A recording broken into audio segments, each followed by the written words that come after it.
Baik, di sini saya akan menjelaskan tentang rangkuman psikologi komunikasi atau sistem komunikasi interpersonal. Di mana di sini akan menjelaskan tentang proses komunikasi interpersonal yang terdapat di antaranya yaitu sensasi oleh penginderaan, persepsi, memori, dan proses berpikir. Yang pertama yaitu sensasi. Tahap ini merupakan penginderaan awal dari penerimaan informasi melalui penginderaan atau stimulus. Mengenai penginderaan kita, ada suara yang bisa kita dengar, ada tampilan komunikator yang bisa kita lihat, atau ada bau parfum yang dapat tercium dari seseorang yang berbicara dengan kita.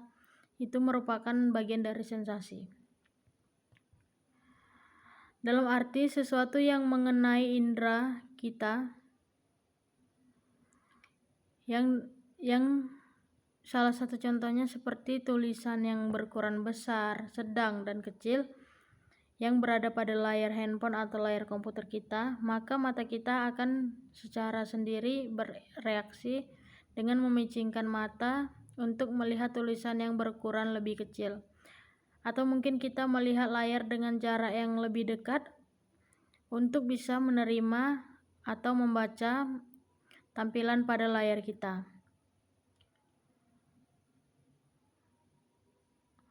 Stimulusnya harus kuat.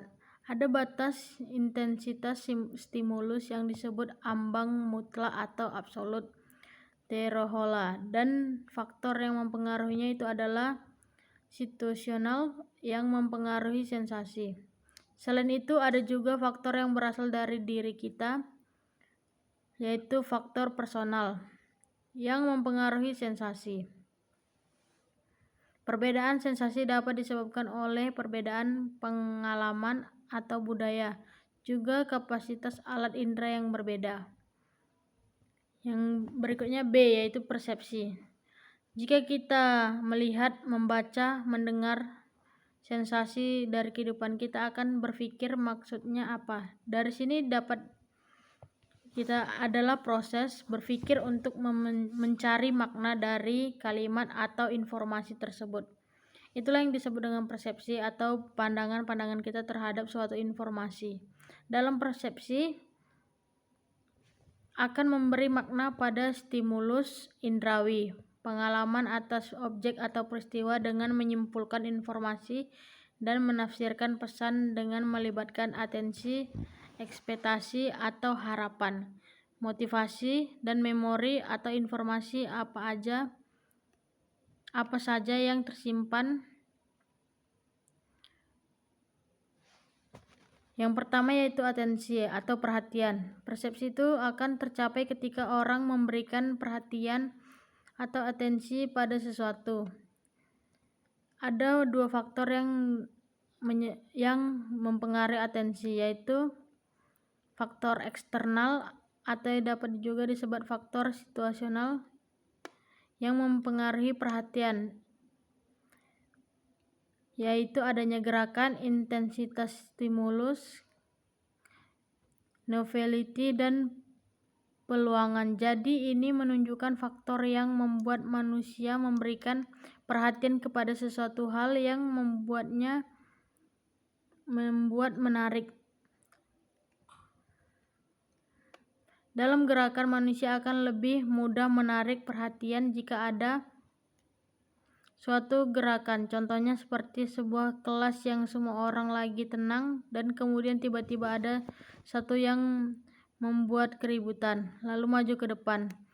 Maka dari itu akan menarik atensi atau perhatian dari anggota kelas.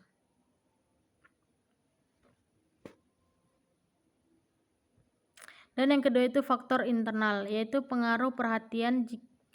Jika faktor eksternal merupakan pengaruh yang dari luar untuk menarik perhatian kita, sedangkan faktor internal atau personal berasal dari diri kita sendiri, yang dimana kita yang memutuskan untuk memberi perhatian untuk sesuatu hal.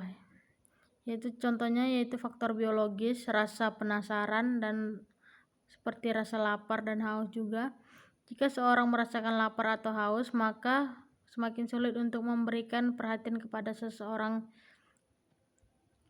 dan mengurangi rasa fokus terhadap komunikasi yang sedang berlangsung. Yang C yaitu memori. Memori merupakan proses penyimpanan informasi, di mana memori merupakan sistem yang sangat berstruktur yang menyebabkan organisme sanggup merekam fakta tentang dunia dan menggunakan pengetahuan untuk membimbing perilakunya.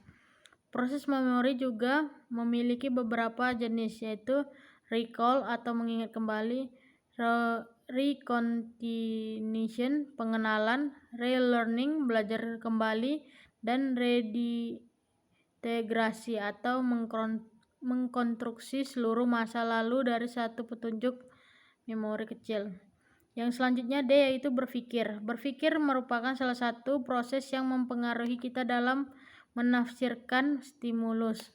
Berpikir juga ada macam-macam, yaitu berpikir secara realistis dan berpikir secara autistik, yang sekedar presentasi, melamun, atau menghayal. Berpikir juga ada secara induktif, deduktif, dan evaluatif. Jadi di mana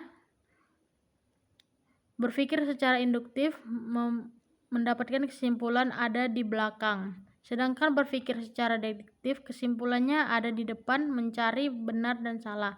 Dan berpikir secara evaluatif merupakan proses mencari jawaban, pemecahan masalah, mencari ide-ide kreatif. Demikian proses komunikasi interpersonal yang dapat saya jelaskan. Terima kasih.